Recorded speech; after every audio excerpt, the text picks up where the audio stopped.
तो चलिए इस कहानी में गहराई से उतरते हैं।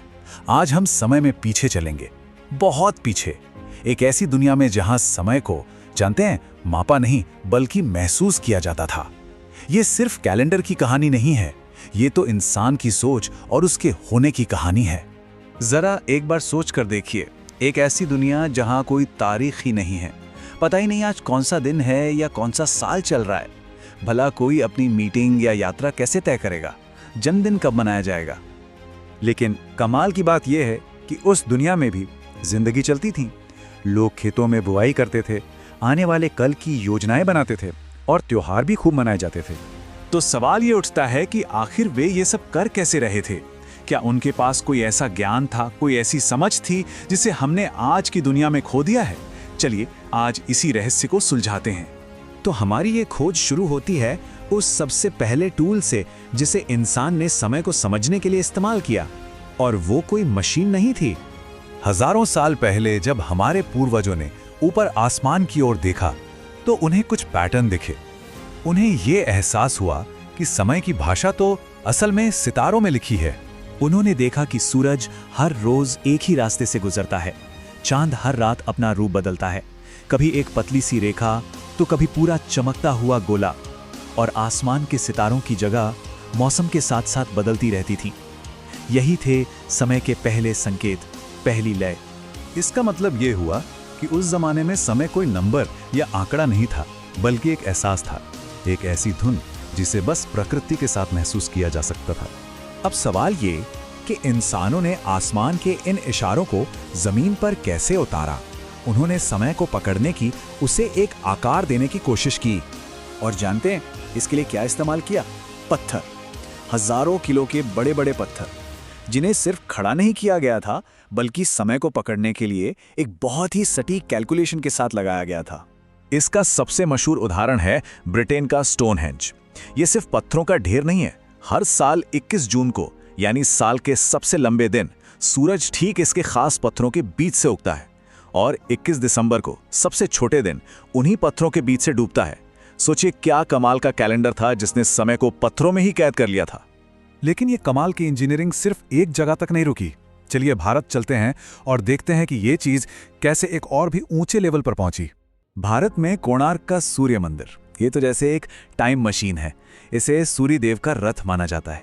इसके 12 विशाल पहिए साल के 12 महीनों को दिखाते हैं, और हर पहिए में 8 तीलियां जो दिन के 8 पहर यानी हर 3 घंटे की अवधि का संकेत देती हैं। और इन तीलियों पर पड़ती सूरज की छाया से दिन का एकदम सही सही समय पता चल जाता था। यह सिर्फ कलाकारी नहीं, ये थी असली टाइम इंजीनियरिंग। तो देखिए, पुराने जमाने में समय बताने वाली 2 बड़ी ताकतें थीं, सूरज और चांद। लेकिन दिक्कत ये थी कि दोनों की घड़ियां एक साथ नहीं चलती थी, और यहीं से एक बड़ी कंफ्यूजन पैदा हुई। बात यह है कि चंद्रमा अपना एक चक्कर लगभग 29.5 दिनों में पूरा करता है, तो मून कैलेंडर के हिसाब से एक साल में होते हैं करीब 354 दिन। दूसरी तरफ सूरज के चारों ओर पृथ्वी का एक चक्कर, यानी मौसम का पूरा साइकिल, 365 दिनों से थोड़ा ज्यादा का होता है। अब त्योहारों के लिए मून कैलेंडर ठीक था, पर खेतीबाड़ी के लिए तो सोलर कैलेंडर जरूरी था। तो करें तो क्या करें? इसका एक बहुत ही शानदार हल प्राचीन भारत में निकाला गया। चांद और सूरज दोनों को मिलाकर एक कैलेंडर बनाया गया, जिसे हम चांद्र सौर पंचांग या लूनी सोलर कैलेंडर कहते हैं। दोनों कैलेंडर के बीच जो करीब 11 दिनों का फर्क आता था ना, उसे ठीक करने के लिए हर 2.5-3 साल में एक एक्स्ट्रा महीना जोड़ दिया जाता था, जिसे अधिक मास कहते हैं। ये वाकई में प्राचीन खगोल विज्ञान की एक जबरदस्त कामयाबी थी। चलिए अब उस कैलेंडर पर आते हैं जिसे हम आज इस्तेमाल करते हैं। इसकी कहानी भी कम दिलचस्प नहीं है, और ये दिखाती है कि हमारा जो आज का टाइम सिस्टम है वो कितना ज्यादा इंसानी बनावट का है। कहानी शुरू होती है 46 ईसा पूर्व में जूलियस सीजर से, जिन्होंने 365 दिन और एक लीप ईयर वाला जूलियन कैलेंडर बनाया। सदियों तक ये कैलेंडर चलता रहा, लेकिन इसमें एक बहुत छोटी सी गलती थी।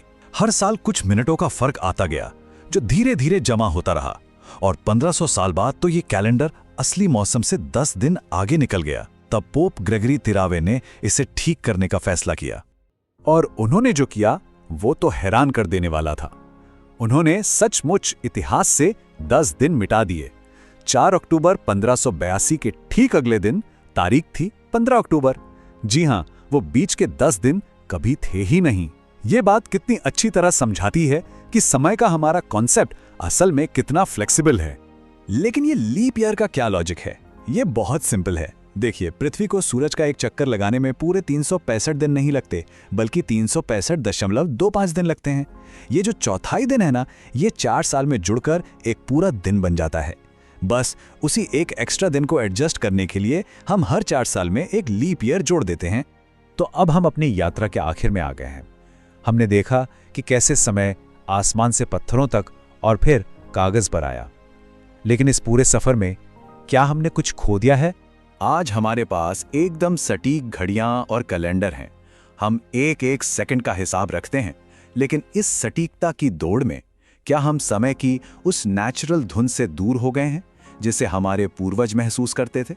हमें लगता है कि घड़ी की टिक टिक पर हमारा कंट्रोल है, पर क्या ऐसा नहीं लगता कि असल में समय हमें माप रहा है, हमारी जिंदगी को सेकंड, मिनट और घंटों में बांध रहा है? तो अगली बार जब घड़ी की तरफ नजर जाए तो एक पल के लिए रुककर जरूर सोचिएगा। समय की असली भाषा आज भी सितारों में, चांद की चाल में और हमारी धड़कनों में छिपी है। सवाल बस इतना है कि क्या उसे सुना जा रहा है?